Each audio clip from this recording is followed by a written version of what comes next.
She mopped their floors in silence, while they mocked her without knowing she was the boss-to-be. When the abuse crossed the line, she didn't shout, she documented.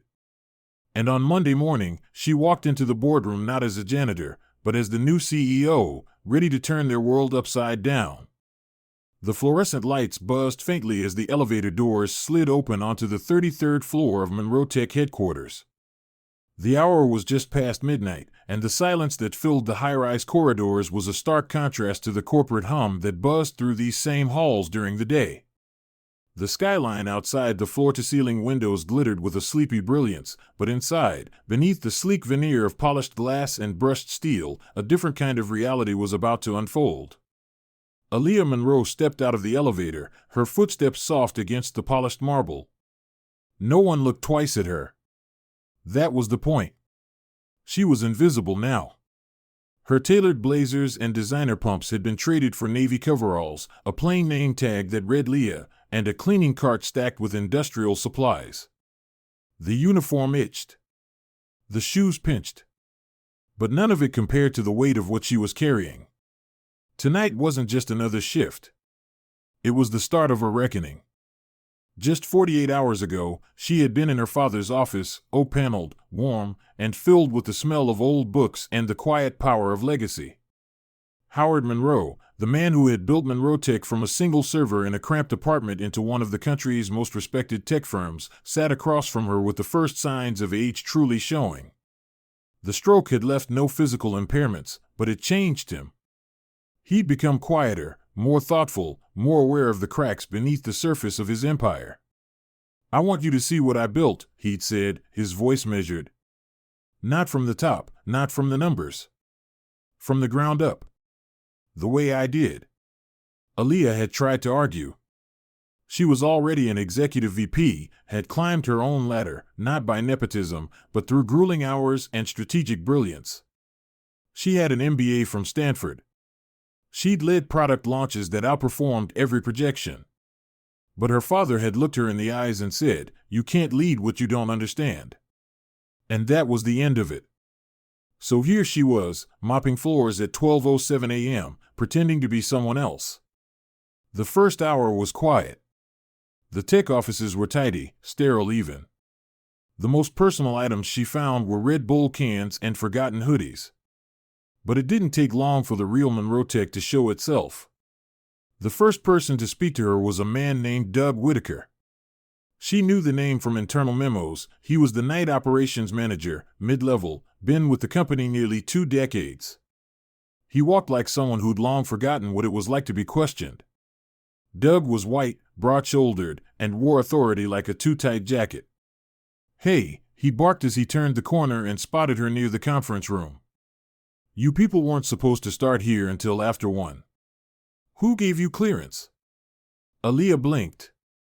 "I'm just following the schedule they gave me," she said calmly, gesturing to the printout clipped to her cart. Doug didn't even glance at it. "Don't get smart. That carpet was just done last week. Don't waste your time unless you're fixing your last mistake." He turned on his heel, muttering something about new hires with no training. Aaliyah stood still for a moment, the sting settling in her chest. She wasn't expecting a red carpet, but she hadn't expected venom this early either. By the time 2 a.m. rolled around, the hostility was no longer subtle. Doug had returned during his patrol, a coffee cup in hand. He watched her mop near the elevators, quiet, methodical strokes, and snorted. "That's the best you can do?" he asked, shaking his head. Without warning, he tilted the cup and let the hot liquid spill out onto the marble tile. "There. Now you've got something to actually clean up." His smirk was sharp, cruel, and deeply satisfied. Aaliyah looked down at the spreading puddle, steam rising from the floor, then back up at the man whose power depended on everyone else being beneath him. She said nothing. She didn't have to. She reached for the mop, dipped it in the bucket, and began to clean again, quietly documenting the time and place in her mind. Every word. Every look. Every moment of degradation. It was all being logged. What Doug didn't know was that Leah the janitor had signed off on 3 of Monroe Tech's biggest acquisitions in the last fiscal year. What he couldn't see beneath the uniform was the poise of a woman who had sat across from Fortune 100 CEOs and negotiated them into corners. What he couldn't fathom was that he had just insulted the next CEO of the company he served. But Aaliyah wasn't here for revenge. Not yet. She was here for clarity. She'd always believed in her father's company. Believed in its values. People first. Always. That was the company's founding principle, etched into the glass wall outside the executive suite. But from where she stood, ankle-deep in dirty mop water, those words felt empty. By 4:30 a.m., the floor was silent again. The overnight crew avoided eye contact, their movements quick and precise. No one lingered. No one spoke unless necessary. Aaliyah realized quickly that invisibility wasn't just a condition of their job, it was a survival tactic. She passed two other janitors in the hallway, an older Latina woman and a black man who looked like he'd been doing this job since the Clinton administration. Their eyes met for half a second. A flicker of understanding passed between them. They knew. They'd seen people like Doug 100 times. In the break room, Aaliyah sat briefly to drink some water. Her hands, usually smooth and manicured, were red and raw from the chemicals. Her back ached. The silence was heavy. She thought of her father again, pushing brooms in the early 90s, dreaming of code and cloud storage and access for all. And now, his legacy was being trampled by men like Doug who had been allowed to rot from the inside out. Before she left, she took one final walk past the executive offices. She stood outside the boardroom where billion-dollar decisions were made every Monday morning. The same room where, in exactly 1 week, she'd stand, not in janitor's clothes, but in the finest suit she owned. And when she did, the truth wouldn't just be told, it would be shown. She would bring the tapes, the footage, the emails, the receipts. But more than that, she would bring the weight of everything these people had ignored, the quiet, daily humiliations of the workers who made their comfort possible. The people like her who cleaned their desks, emptied their trash, made them look important while being treated as disposable. She took out her phone and quietly opened the encrypted folder she'd created. Inside were the first 3 video clips. Doug throwing the coffee. Doug mocking the crew. Doug laughing about cutting corners on maintenance protocols to boost numbers. She locked the folder again and tucked the phone away. Then she straightened her back, pushed the cart down the hall, and walked toward the elevator. It was just the beginning. But the first blow had already been struck. And the badge she wore, the mop she held, the uniform they thought defined her, none of it mattered. Because what lay beneath was far more powerful. And come Monday, the whole company would find out. By the time Aaliyah stepped off the elevator and into the stillness of the early dawn, the residue of ammonia still clung to her gloves, her back ached in places she didn't know had nerves, and her phone buzzed softly with a single message, "Proud of you. Be observant. Let the silence speak louder than titles. Dad." The day crew was beginning to trickle in, their slacks pressed, lanyards swinging, coffee cups in hand, chatting easily with one another in a language of middle management, buzzwords, fake smiles, casual gatekeeping. No one noticed the cleaner stepping out as they stepped in. No one ever did. But Aaliyah noticed everything. She had already reviewed the footage from the previous night. The camera above the northeast hallway had caught Doug perfectly, his sneer, the tilt of the cup, the splash of steaming liquid at her feet, and the proud little smirk he wore as if he'd achieved something. She had clipped the footage, labeled it, saved it twice. One for backup. One for evidence. This was bigger than a cup of coffee. This was about who got to be seen and who got erased. And the erasure was deliberate. That morning, Aaliyah didn't sleep. Instead, she stayed up, reviewing internal org charts, prioritizing which executives had operational access after hours. She cross-referenced access card data, building logs, security footage. Patterns emerged. Patterns she'd been too high up to see before. That night, when she returned for her second shift, something had shifted in her. She wasn't just undercover. She was on a mission. At 11:06 p.m., She was scrubbing a fingerprint-free glass railing when Sophie LaRue stormed down the hallway in 6-inch heels and a designer trench coat that probably cost more than Aaliyah's entire cleaning contract. Sophie didn't stop. "Hey," she snapped, her tone sharp and sugar-coated. "You missed that panel by the north stairwell. I saw it smudged earlier. Aaliyah had just cleaned it 5 minutes ago." She nodded silently, started walking.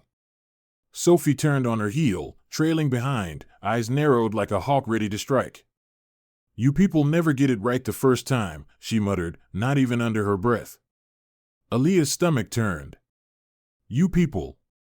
That's how Sophie saw her. Not as a woman. Not as a worker. But as part of a category she could belittle without consequence. Aaliyah said nothing, just made a mental note. Her recorder was running. The time, 11:08 p.m. By midnight, the next act in this toxic play arrived. Marcus Kent, head of global operations, all charm in public and cruelty in private. He strolled into his glass office like a king surveying his kingdom. Aaliyah had just finished vacuuming the carpets when he flagged her down. "Janitor," he called, not bothering with her name tag, not even pretending to be courteous. "Do it again. Carpet still looks tired." She blinked. "I just finished this side, sir." His lips twisted into a grin. "Oh, so now you're a supervisor? Do it again. And next time, don't just push dirt around." She didn't flinch. She just nodded, started again, logged the incident at 12:14 a.m. The second time, he spilled paperclips on purpose. The third time, he accidentally kicked over his trash bin. The entire exercise took over an hour. She missed 2 other assigned zones because of him, and he knew it. That was the point. The next night, things escalated. Aaliyah had been assigned to clean the main conference wing on level 32, home to Monroe's strategic planning team. It was just past 1 a.m. when she stepped into the long corridor lined with glass rooms, every surface gleaming with money. That's when Sophie reappeared, flanked by 2 junior executives, her voice echoing before Aaliyah even reached the door. "Oh no," Sophie barked, storming toward her. "You can't clean this room. We're still in a session."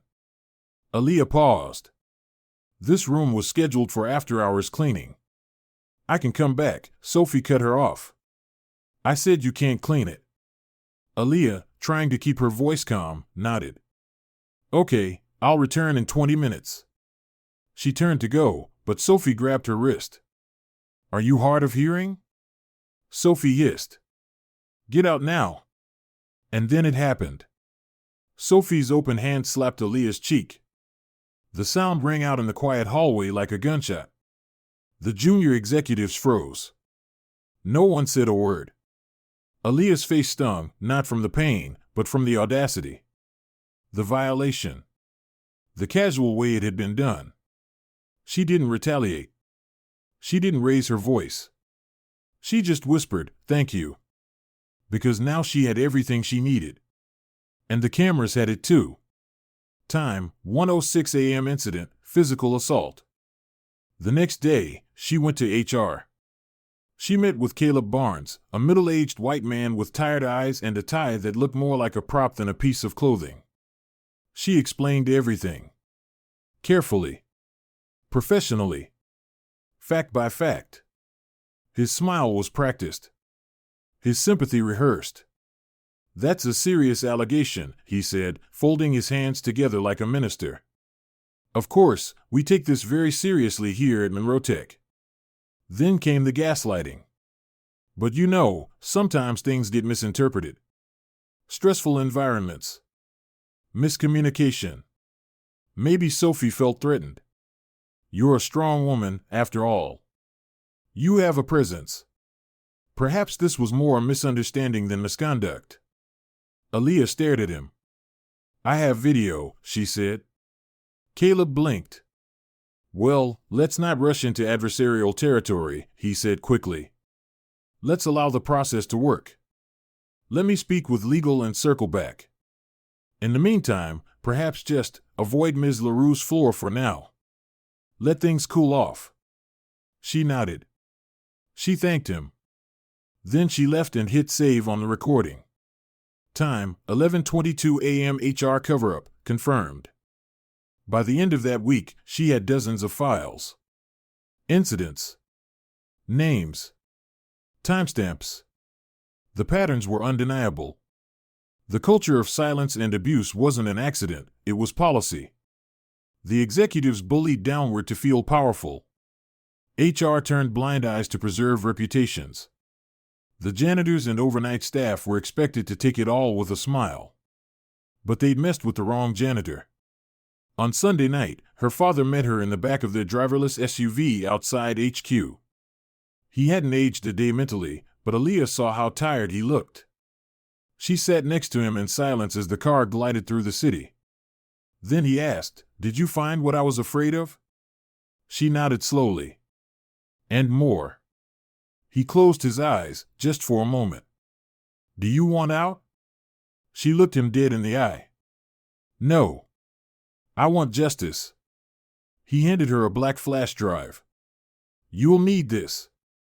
Internal audit reports. Legal memos. Board correspondence. You go in tomorrow morning. You walk into that boardroom and you finish this." She took the flash drive and slid it into her bag. "You coming?" He smiled faintly. "No. This is your company now. Your reckoning." That night, Aaliyah packed her uniform for the last time. She stood in front of the mirror, looking at herself, not as a cleaner, not as a disguise, but as a warrior. Her hands were calloused, her face still slightly bruised from the slap, her heart on fire. She had seen the worst this company had to offer. Now they would see the best of her. The mop, the gloves, the bleach, they had all served their purpose. Now it was time to trade them back for silk and steel. For truth. For change. And when the sun rose over Monroe Tech that Monday, it would rise on a new chapter, a new face of leadership. Aaliyah Monroe was done hiding. She wasn't beneath the badge anymore. She was the badge. The skyline was still cloaked in the soft gray of pre-dawn when Aaliyah stood once more in front of the Monroe Tech Tower, only this time, she wasn't carrying a mop. She wasn't wearing coveralls. She wasn't blending into the shadows. Today, she stepped out of the black SUV in a navy suit tailored with clean lines and quiet power, her hair sleek, her heels deliberate. She walked with the calm intensity of someone who had seen the truth with her own eyes and was about to set it ablaze. As she entered the building, the overnight shift was finishing up, just as the early birds were beginning to trickle in. None of them knew that within the next hour, the entire landscape of this company would change. She bypassed the lobby desk, flashed her executive badge, and rode the elevator alone to the 40th floor. Inside her briefcase were files, printed transcripts, USB drives, recordings, images. Every slur, every command, every smirk she had absorbed as Leah the janitor had been documented and timestamped. She hadn't come for revenge. She had come for reckoning. The doors opened to the executive conference suite, the room already humming with voices, board members murmuring over quarterly reports, top brass sipping from catered coffee cups, Caleb Barnes leaning over Sophie's shoulder as she laughed about something too casually. Marcus Kent sat near the front, adjusting his cufflinks with the arrogance of a man whose secrets were still safe. Doug Whitaker stood awkwardly by the coffee urn, clearly out of place but proud to have been invited up, no doubt thanks to his close ties with Marcus. None of them knew what was coming. At exactly 8 a.m., the chairman of the board called the meeting to order. "We're here to begin Q3 strategic planning," he said, flipping open a folder. "And to formally welcome our incoming CEO." Everyone looked around, puzzled. Howard Monroe hadn't arrived.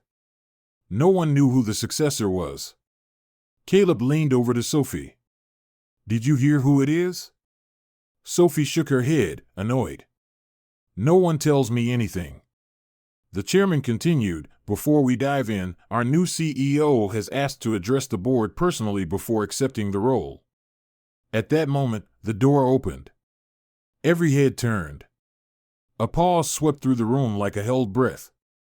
Aaliyah stepped inside, her heels clicking against the polished stone floor, briefcase in hand, her expression unreadable. Doug's face went slack. Sophie's smile evaporated. Marcus froze mid-sip of espresso. Caleb paled. "Good morning," she said calmly, placing her case on the table. "My name is Aaliyah Monroe. And I've spent the last 3 weeks working undercover as an overnight cleaner in this very building." Silence. No one moved. No one spoke. The room seemed to contract inward as she continued, "I've seen your company not from the boardroom, but from the boiler room. Not from spreadsheets, but from the break rooms. From the janitorial closets. From the back hallways where your culture really lives." Her voice didn't rise. It didn't need to. It was laced with the certainty of truth. And what I found was a sickness. She reached into her case and pulled out the first file. "Doug Whitaker," she said. "Operations floor manager. Verbally abusive, racially hostile, and known for humiliating night shift employees.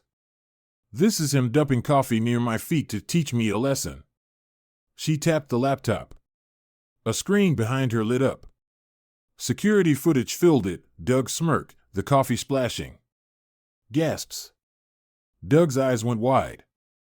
I didn't know that was," Aaliyah cut him off. "That was me, yes. But it shouldn't matter who I was. No one deserves that kind of treatment." She moved on. Sophie LaRue, Vice President of Creative Strategy, publicly slapped me in front of 2 staffers. Called me "you people" on multiple occasions. Told other employees I was probably used to mopping floors. She tapped the keyboard again. A voice recording filled the room, Sophie's tone unmistakable. "These people never get it right. Probably used to doing cheap work anyway." A second video played, the slap. The sound was crisp. No one spoke. Sophie looked like she might vomit. "And Marcus Kent," Aaliyah continued, her voice steady. "Head of Global Operations. Forced me to clean his office 3 times in a row, mocking my intelligence. Left trash for me deliberately. And more importantly," she paused, clicking to a screenshot of an email, "has been leaking internal strategy documents to our biggest competitor in exchange for kickbacks." A new silence fell over the room. This one was colder. Marcus sat frozen as his email, forwarded to a non-corporate domain, lit up the display. "You've been stealing from this company and selling out your colleagues while laughing at the people cleaning your messes." She turned. "And Caleb Barnes, HR Director. You received complaints. Reports. You recorded none of them. When I came to you after being physically assaulted, you told me I must have intimidated her. You said my presence was the problem.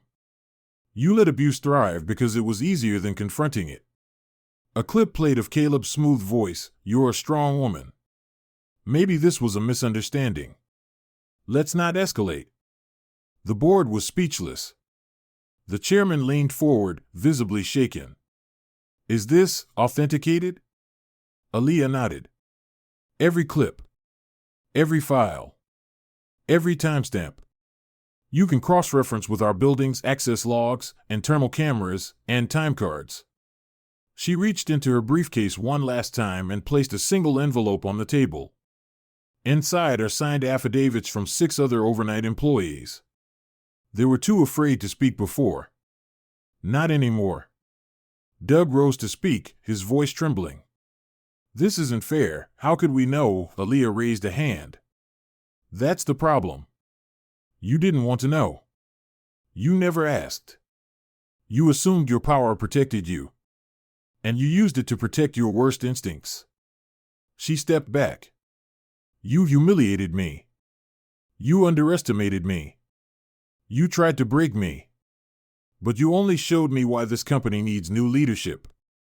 The chairman stood.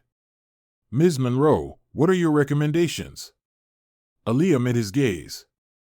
"Immediate termination of Doug Whitaker, Sophie LaRue, Marcus Kent, and Caleb Barnes.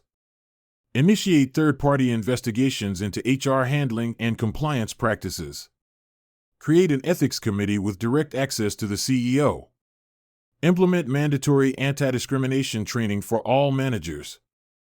And effective today, shift performance bonuses will be tied not only to numbers, but to culture. The chairman turned to the board.